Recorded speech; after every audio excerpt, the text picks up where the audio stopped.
What up, though, ladies and gentlemen? It's your boy Easy with Lions Nation Unite.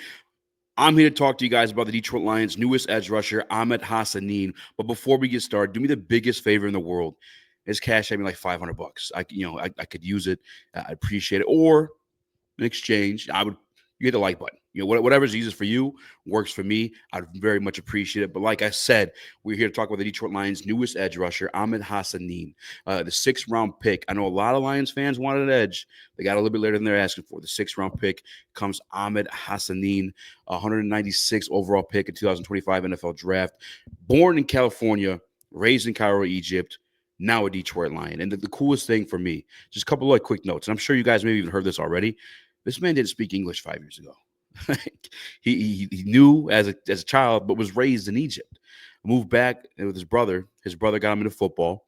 Did tons of sports beforehand. He was ranked the number one CrossFit athlete. I don't know what you call CrossFit people, to be honest with you. But ranked the number one CrossFit athlete in Egypt before moving back to the U.S. So obviously he was into sports. He also did judo, he did jiu-jitsu, tons of martial arts training, and then came here. His brother played wide receiver, got him into football, and he couldn't catch. He didn't like linebacker, too much going on. So that's the simple way to put it for beginners of football: go get the quarterback. And that's exactly what he did. Ended up earning a scholarship at Boise State. Was recruited by multiple different colleges, but ultimately with the Boise State because his brother was the head coach. Played with the head coach. I think it's Daniel Sanderson, Corey Sanderson. I could be thinking of an MMA fighter. Regardless of it, again, 5 years ago, to not be able to speak English, to then enter Division I football. And obviously took some time, like his first couple years, like 2021, 2022, really didn't do much. I know he played more games in 22, and at the end of the season with 2 sacks. But from there, became a team captain. Again, doesn't speak English, but obviously enough of a communicator to become the team captain as voted on by the players. 2023 had 12 and a half sacks. 2024 had 9.5. He also had 16 TFLs in 2024, 17 in 2023. We break into some of the tape. There are, I'm not actually, I would never, and I'm not going to, by the way, but I almost said limited. I won't, that's a word I will remove when it comes to Ahmed Hassanein. When you talk about a guy who just started playing the game 5 years ago and is now going to become a professional at it, there is no limit to someone like that. And you may watch the tape. His stance may be a little bit wonky. He may be a little bit slow out of his first step, but he's relentless in his pursuit for the quarterback. He's 6'2", 267 pounds. He's more of a power rusher. If you guys been watching me on this channel, I've been telling you that Detroit Lions are never going to draft one of those guys at 240. What they look for in defensive end is a guy that collapses the pocket. That's what Ahmed Hassanein can do. I think there's bright spots in that, though. When you're talking about a kid who has over 20 sacks in the past, 2 years in FBS, but the technique isn't there. The strength, power, and will is there. And now you're getting him, handing him off to a coach like Casey Rogers. This man's about to absolutely cook. I found that it's a bright spot to me. The fact that he's producing at that level. By the way, they're in the college football playoff this past season. Producing at that level with very minimal skill. And now he gets to focus on that skill full time because now it's quite literally his job to. I don't know, man. I know it's a later round pick.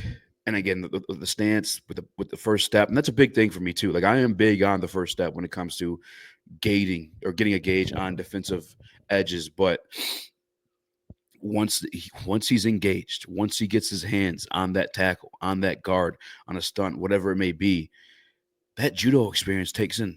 The jiu-jitsu experience takes in. That's one thing I love in the American recruiting side is you talk about a guy that was a wrestler, Malcolm Rodriguez. I loved right away, American wrestling. Keanu Benton, I remember, obviously we didn't get him. He ended up becoming a Pittsburgh Steeler, but a pretty damn good defensive tackle. I think the wrestling, just that maneuvering of somebody's body against their will. Pause. It sounds kind of crazy, but I think that sets you up perfectly to play in that front seven. We were talking about the defensive side of the ball, even on the offensive side of the ball too, in terms of offensive lineman or like a fullback or something like that. He has that in his background, in his back pocket, and now he's going to further excel his skill in the pass rushing game with Casey Rogers. And I think this could be a guy that contributes this year. I'm not telling you he's going to go out there and get 10, 12, 15 sacks or anything like that, But I definitely think he go out there and rotate with Marcus Davenport and provide you the same type of production, not the same type of production. Let me chill on that one. But what they're looking for in defensive end, right? I just said it. They're not going to grab any of these flashy, fast, bendy guys. They're going to grab a guy that's going to come off of his hand in his dirt and he's going to collapse the pocket, meaning driving that tackle into the quarterback. And I think the strategy in that with the Detroit Lions specifically, if you ever pay attention, Aidan Hutchinson lined up out wide.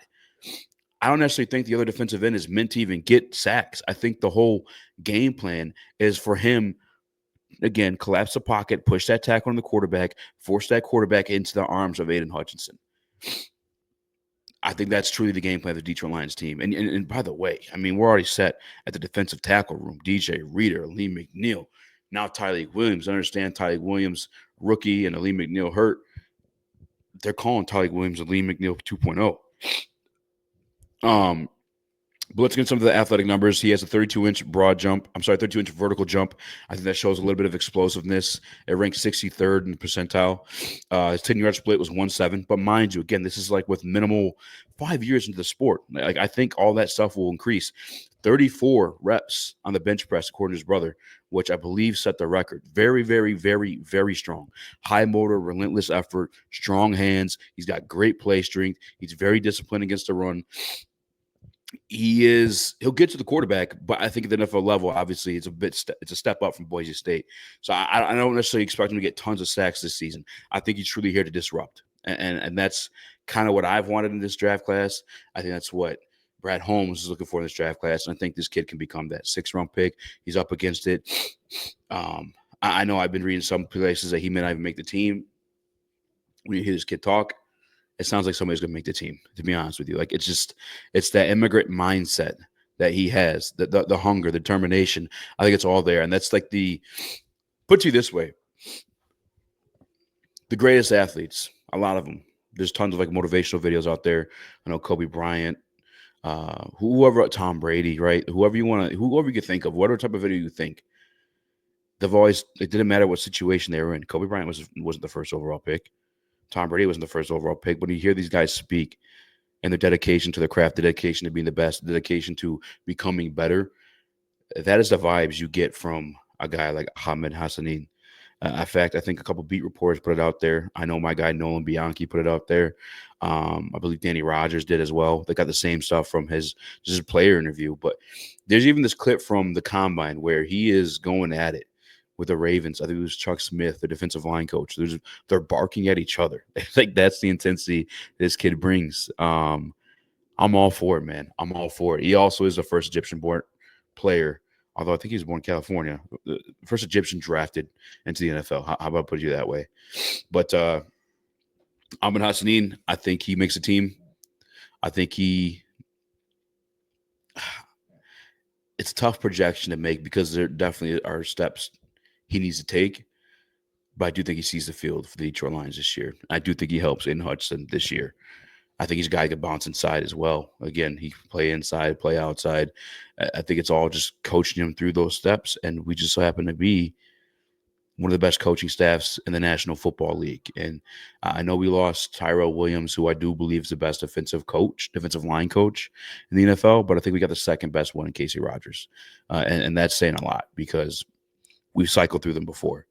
We've seen good ones and we've seen bad ones. And I think we got one who's coached very well between the Jets, with the Buccaneers. He's got a Super Bowl ring.